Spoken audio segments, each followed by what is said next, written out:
Whoever said tomorrow is another day didn't check the weather. From the director of Independence Day. This is just massive. This is the real thing.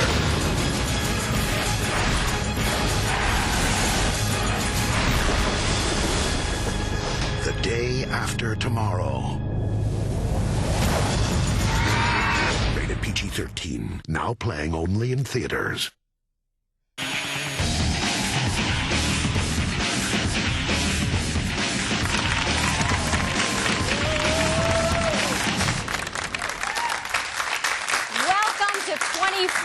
Inside, brought to you by The Day After Tomorrow, which is in theaters worldwide May 28th. All right, now if you haven't seen the last episode of 24, you might want to shut your computer down right now. That's 9 a.m. to 10 a.m., episode 21, and we all just watched it. How good was that, you guys? Woo! Okay, we're going to spoil it for you if you haven't seen it, because it ended with Tony driving Jane Saunders, committing kind of an act of terrorism to try to save his wife, Michelle. What's going to happen next? What's already happened? Well, who better to ask than the people who are playing those characters themselves? So let's bring them out. First, I want to meet Tony Almeida. That's right, Carlos Bernard.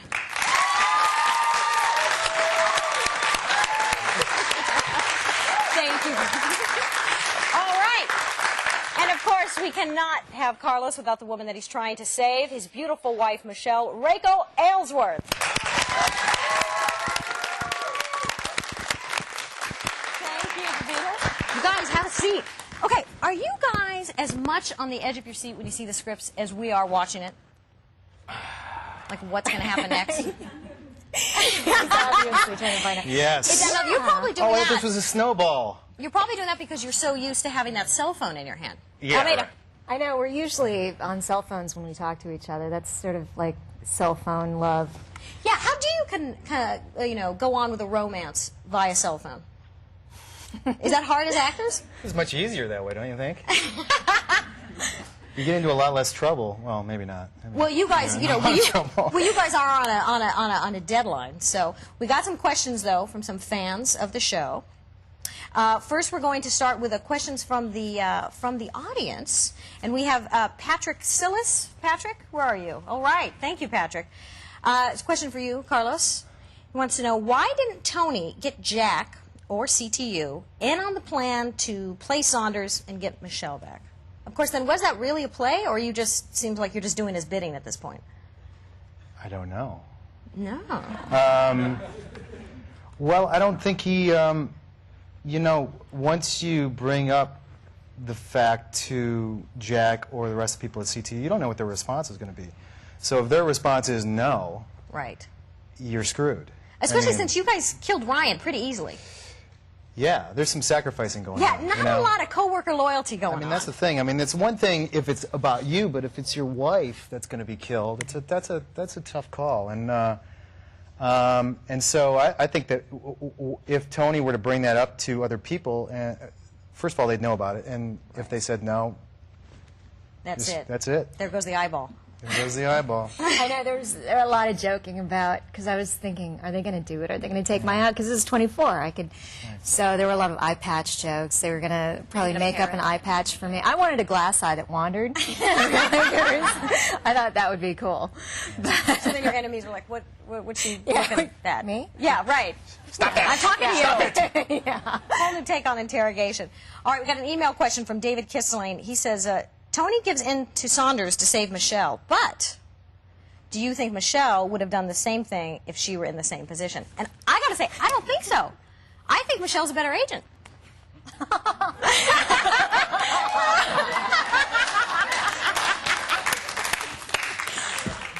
didn't say a better actor. I'm going over here, actually. I'm sitting with these guys. Nice teamwork. Who's a better agent? Who's a better agent? Yes! But, maybe it's just that maybe you're more in love. The men are always more in love. Aww. Reiko, what do you think? No, I think that's a great question, and I think it's something that is dealt with on the show. I think one of the great things hopefully about our storyline is that it makes people ask themselves what would they be willing to sacrifice for the person that they love. Yeah. And it's one thing to say that you'll sacrifice yourself, which I believe both of our characters would for the other person, but would you sacrifice everyone else's well-being, children? World annihilation. World annihilation. That means, it's really heavy what Tony's character decides to do. But I hope, and what we were hoping for, working for, was to build this situation in this day where when I find out that I don't have the virus and I tell Tony, it's this feeling of I almost lost you and I will never lose you again. Yeah, that was a good scene. Thanks. I actually played that back and made my boyfriend watch that scene. All right, now speaking of which, is Michelle's amazing avoidance, this comes from Mary from Tucson, amazing avoidance of the virus because she's pregnant and doesn't know it yet? Some extra antibodies in the blood, perhaps? Wow. That's a good idea. Good question. Who was that? That was Mary from Tucson. Oh, Mary from Tucson. Yeah, she's thinking. Well, I don't know. I mean, she's been a little moody today. Well, it's probably just because you guys never sleep. Ain't much. Yeah. I'd probably commit world annihilation if I had to go 24 hours without sleeping. The answer to that question is we don't know. I mean, we don't know anything about what happens. I mean, really up until the end of this season. I mean, that's it. That's all we know. And so, Why, do I look bloated? Good. Yeah, really, got to be careful of that. All right, we have an audience question. Michelle Merkin? Michelle, very good. Thank you. Okay, now, do either of you hope that your characters end up being bad guys? Would that be a fun twist? Hope? Yeah, would you like to play a bad guy? You guys are very self-sacrificing. That's a good question. I think we have enough bad guys on the show. I think we've had enough, especially villainesses on the show. Yeah, you've got a really good villainess. Few. We have some really great villainesses. So I don't know if the need's there. I think, you those like the kind of things. storyline. Yeah, I mean, those kind of things, if it comes up and it's written well, great. Right. Go for it. But there's so many other things to play than good guy, bad guy. Yeah, yeah. There are a million things in layers. between. Yeah. So, yeah. I mean, there's a I've played a million bad guys before the show. Well, because you're dark and swarthy. Now you're just trying to get back on my good side, and it's working. Good. But I've played a lot of bad guys. So, and I sort of feel like the great thing about this show is you don't know what's. I mean. Well, even the good guys do bad things. That's right. Right. That's right. And every good guy is capable of being a bad guy at some point down the line. So you sort of always have to have that in the mix, I think. When you're playing the character, it's always got to be a possibility. Right. And that makes it that much more fun.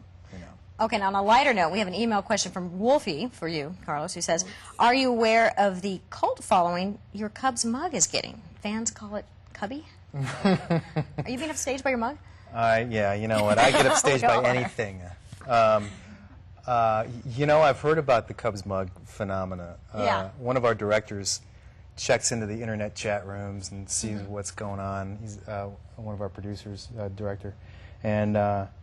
And yeah, the Cubs mug has, it's taken on a life. I'll tell you a story about the Cubs mug, though. Last year when we were shooting CTU got bombed last year. Right. And we were deciding what survives, what doesn't survive, in the whole explosion stuff. And so I took the mug and we were like, okay, we're going to kill the mug. And I took the mug and I flung it up in the air. And it came down and got caught in a bunch of wires. It survives. He didn't want to. When nothing else could survive. Not gonna die. That's right. It's perfect because you guys are both Chicago natives. Yeah. The Cubs don't make it that way. I mean, if only the Cubs could. But the hope endures every year. Every year. Yeah. Okay, from 13-year-old Abby Leroy, did either of you mind kissing each other in the second season? Yeah. Was that icky? She's 13. Yes. Give her a couple years. Yeah, right. I mean, I think that's probably one of the best parts about being an actor is you get to have a fling without cheating.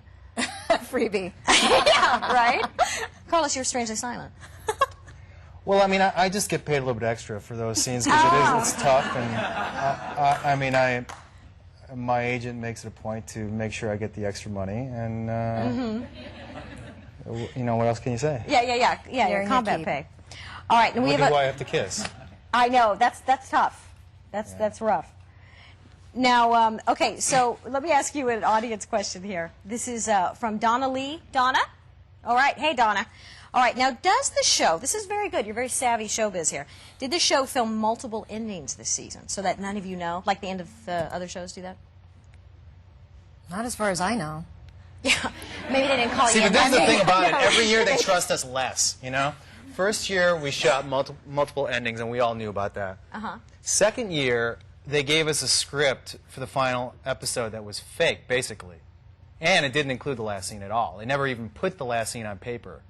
And this year, I wouldn't doubt that they did something and just didn't tell us at all, period. Yeah, I mean, So they, you know, they don't call that, oh yeah, Michelle and Tony committed seriously, suicide. they could just write at the end, you know. What? Right. We could be watching the show and find out that our characters died. Yeah. Now, isn't it funny, because you guys have done so many episodes now where you're never in the same room. Is it hard for you to then maintain that connection as the characters? I think that's part of the great part of, I mean, we were joking about the cell phone thing. I mean, a big part of this year is about keeping us apart. Right. Yeah. Right. And that tension, because I think in the beginning of the year I thought, we're working in the same place when we're married. Okay, where's it going to go? Right. But man, they really, by putting us in danger and keeping us apart, and they've put us through the ringer. So it's Yeah, and also, I mean, you know, we on our show, because there's so many cell phone calls, we come in and do the phone call with each other, everybody. Oh, really? Yeah, so that if you and I have a phone call, I'm there with you doing the phone call, so Could we that have a you're phone both call? there. We could. I'm ahead of CTU now. Everybody else has been. I want to be. Mine doesn't work. your turn's coming up. Yeah, We're really, running no out of kidding. people. My God, more people have been head of CTU than Mary Liz Yeah, you don't- Taylor. Yeah. So that we're always there with each other, so that it makes the phone calls much more All right. much that's more real nice. for us. Yeah. Nice generosity there. Okay, we got an email question from Melissa. Reiko, would you like a scene where you have to kiss Kiefer? Keeping on the kissing theme. You know, I got to get my You're own living. love life. Yeah, right. Because it's like, well, maybe my jobs can get me some action. Yeah. Well, why not? Well, why not? No, I mean, it is all part of it, and I think from the outside you don't really see The mechanics of that. Yeah, I mean, I'm not saying there's no like ooh kissing. Yeah. But it really, like you really, the thing that's foremost is to make it look good. Yeah. So you have to get the right angle, and you have to. So it is kind of technical. And you have 12 guys eating tacos, Yeah. Right. running the cameras. Seriously, we did a scene where it was like we were doing it in the kitchen of a Taco Bell. It was a long day, and they hadn't eaten yet. And, Uh-oh. And But No Barry White plane. No. Nothing. no, we don't exactly get candlelight. Yeah. And very white. And it is. I mean, yeah, exactly, and it's public too, so it's not. Yeah, so I mean, people have to keep in mind that it's not like you're. Big makeout scene. Yeah. Okay, and there's another one for you, Reiko. This is an email from Zach Clift, and this is good. How much do you enjoy the physical side of acting? Like you've been doing hand-to-hand combat, carrying a gun, kicking butt, this taking was more names. kissing questions. No. This is the physical side. I mean, because, and this kind of follows up with another email question from Hendrix that says, you know, how has working on this season been different than last year? Because you have really been out there. I mean, do they put you through training for that, or For the about stage combat half an hour or- before we Really, shoot that's it? No, I mean I've had a little bit in the past, and I just enjoy it. Yeah. I have a lot of fun doing it, so it's been great to get out there. Then, of course, this episode, you were taking a little breather there with a knife at your throat. if you can call it that. Yeah. Were you like, where didn't that hotel still need me? What's going on? Yeah, At I her mean, eye, wasn't it? At her eye? At her it was eye, at my eye, it was at my throat, throat in this too. last one, yeah. Oh, yeah. Yeah. Yeah, it's what's kind of cool about it is that I've been able to be the hardcore chick, and That's cool. that was cool, being from the computer expert to the hardcore chick, and now I get to be a girl because That's I'm right. kidnapped. That's so right. that's kind of, it's fun in a way to be a hardcore damsel in distress. Geez, does that mean that the next thing is going to be that Chloe is going to be kicking butt? That was really inappropriate. Don't put that in my brain. I know. That's I love when you. Cut it out. I liked when you finally said, Cut your that personality thought out. is annoying me. Just To Chloe? Oh yeah. What was it? Enough with the personality, or something like that. No, I think it was something like Yeah, what you yeah, said. your personality is yeah. annoying me. Yeah. So I was like, yeah, speak the truth. But Jen, I actually love that character, though. Me Oh, no, too. yeah, Oh she's my fantastic. God, she's so funny. She really, it's great because you can't, there's not much room for humor in this show. Right. And there, like on a lot of other shows, there can be sort of winking at the camera saying, haha, isn't this funny? Yeah. And on our show, we have to be Dead honest and serious. earnest, and let people spoof it after. But what's great about what Mary Lynn does is she has both. Yeah, it's interesting how many actors from Larry Sanders are on this show. Was she on Larry Sanders? She was on Larry Sanders, and and so was Penny. Sherry. Wait, Mary Lynn was on Larry Sanders? Yeah. What'd she She play? replaced Janine Garofalo's character. Really? Yeah. She was like the wacky booker, man, I gotta talent go back booker and watch girl. those. Yeah. No, Yeah. she's good at that. Okay, we got an audience question from Angela Sellers. Angela? All right. Okay, front and center. Looking nice, Angela. All right. Oh, it's interesting that you should give her that attention because her question is, Carlos, are you single?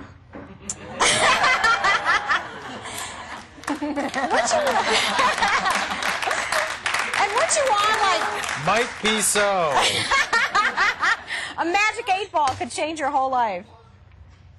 So what's the answer? I just didn't know. No. Angela, for you, maybe.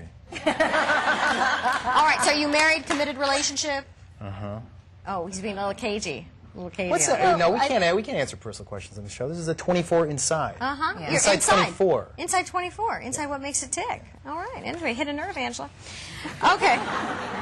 All right, we have an email question from, of all things, Sergeant Fluffy McFay. Well, Fluffy's a big fan. He just wanted to say that you two are doing a great job this season and that Emmy nods would be well-deserved for you both. So, we have... They should have a special cell phone category at it. Yes. Fluffy. Is Fluffy McFay a member of the Academy, though? That's my question. Yeah, exactly. Or at least Nielsen. Okay, so we have an email question from Aaron Olson. Will Tony and Michelle be back for season 4? Do you know? It's a good question. Yeah. We're not the ones to ask. We're not at episode 24 yet, are we? Nope, 21. We can't be answering questions like that, can we? Oh, okay, KG, you're very good. It's We funny. don't know. He's just, we don't know. I like it. Reiko's the honest one As here. if we knew. Well, have either of you heard any of the challenges facing Tony and Michelle next season? That is from Mags, which is an email question. See, these questions are all assuming that we live through this season. Ah, That's what my point is. okay. Hello? That's my point. All We right. have a really bad honeymoon party, or anniversary party. You have That's a bad, next year. A bad anniversary Yeah, party. yeah. Yeah. If you survive. Dancing Babies. Yeah. Okay. It's on a Princess musical. cruise I don't ship. know. I mean, it's on a It's on a Princess cruise ship, and, We're doing and dinner theater. Jack's going to be the Yeah. captain, Captain Jack. and Adam will be the gopher character. Yeah. Yeah, poor Adam. I get to be And Julie. you get to be Julie. Julie McCoy. That leaves yeah. me as the doctor, That's doesn't it? But he dated all the gals. And The Angela was doctor? interested. Yeah. Remember the doc? Really? Yeah, the doc was the playboy. Bernie Coppell. He was, wasn't he? Yeah. All right. Okay. Another audience question. This is a good one. From Sharmitra. Yeah, I was wondering about this. What happened to Jack's heroin habit? What's up with that question, Sherman? Did he just kind of got over it? He's really got it together, doesn't he? It comes in little waves. You got to look for it. There's little touches of it still there. Yeah, he's doing the testing for the vein, or No, I think he reaches those points where he's sort of like in cold sweats and trying to get his stuff together. And yeah. But he's amazing at knowing when people are lying. got like this little like psychic thing. I mean, it's going on. interesting you're worried about him and his heroin addiction, and I got shot 4 hours ago. What's up with that? But we see that you're doing well. Shot me, But we can see that you're doing well. I mean, you've got the little Band-Aid, but, you know. Yeah, it goes from being I'm just saying, there's no love from Sharmitra. Yeah. Don't worry about Jack. Let's worry about Jack. Yeah. Well, you know, everybody, I mean, you guys must find that people have their favorites, and there are such hardcore fans of the show that when you're out at the grocery store or whatever, that people come up to you like you're the characters. Yeah. Although it's Like you go to a hotel and they run. well, that might be for some other reasons. But no, I don't get that so much. I think I partly do. I get because cars going by like, Tony! Really? Oh, yeah, man, that's weird. You get people yelling out of cars. You get, yeah, you do. well, on the show we're She gets so it, too. She's lying. we're so beat up and so Right. it's so situational and that unless I'm like this and I'm on Right, free, right. you know, I think people are. On your cell phone. Yeah, which does happen, but yeah, if I'm on my phone, are you talking to Tony? Driving around in L.A. No, you know what? For the most part, they don't really confuse reality with television, but they do. They are pretty voracious about trying to get Information. little That's information. good. Oh, that's Yeah. why you're so cagey. Got it. You practiced at this. I got it. Yeah, Okay. I'm a veterinarian. Yeah. Audience question from Karen Ellis. All right, Karen. Reiko, what has been your favorite episode or scene on 24 so far? Good question. That is a good question. I think, oh gosh, I really enjoyed different scenes for different reasons. I thought when I told Tony that I didn't have the virus, I thought that was really it got to me. Yeah. I think, you know, they weren't so much favorites. They were favorites because they were cathartic and personal, and I think, you know, the whole virus being released, that stuff was something we're all terrified of. And so it was, I wouldn't presume to say that I have any idea what that would be like, but to put ourselves in that situation was, I got to work with some really great actors this year. Yeah, a lot of good actors.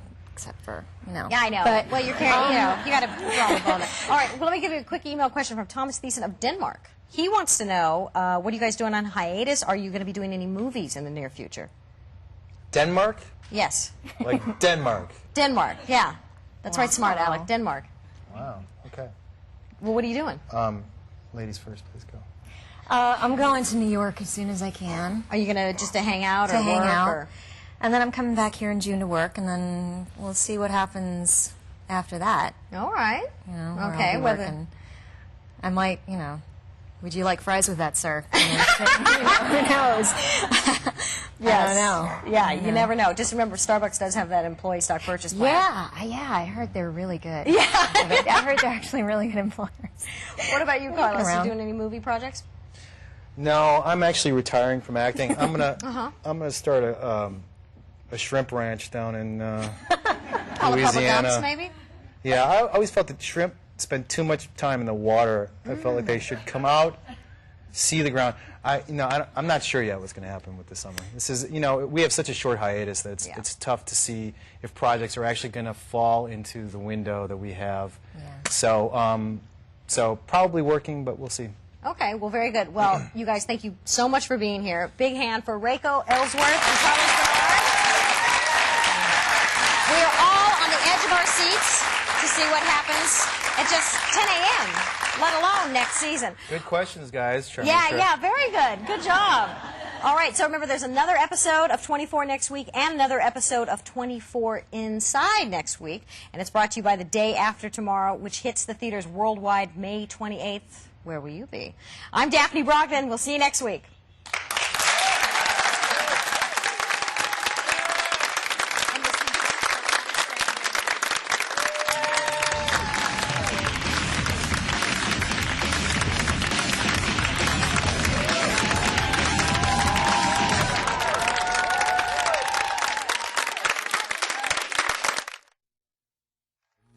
Years ago, one storm changed the face of our planet. If we don't act now, it's going to be too late. On May 28th, it will happen again. It's just massive. From the director of Independence Day. What can we do? Save as many as you can. Wall of water! Where will you be the day after tomorrow? Rated PG-13, Memorial Day.